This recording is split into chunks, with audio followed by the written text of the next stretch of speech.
வாழ்க, தமிழர்கள் வாழ்க வளமுடன். இயற்கை அழகு, பசுமை மற்றும் கிராமப்புற வாழ்க்கை முறையால் பார்வையாளர்களை ஈர்க்கும் வாதி ஹமாஸ். தாயிஃப் கவர்னரேட்டில் உள்ள அல் ஷிஃபா அருகே அமைந்துள்ள வாதி ஹமாஸ் கிராமப்புற இயற்கை அழகுடன் கலாச்சாரம், பொழுதுபோக்கு வசதிகளை இணைக்கும் இயற்கை இடமாக விளங்குகிறது.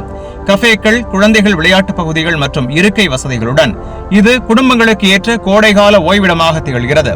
கோடை காலத்தில் சவுதி மற்றும் வளைகுடா நாடுகளிலிருந்து ஆயிரக்கணக்கான பார்வையாளர்களை ஈர்க்கும் முக்கிய இடமாக வாதி ஹமாஸ் திகழ்கிறது.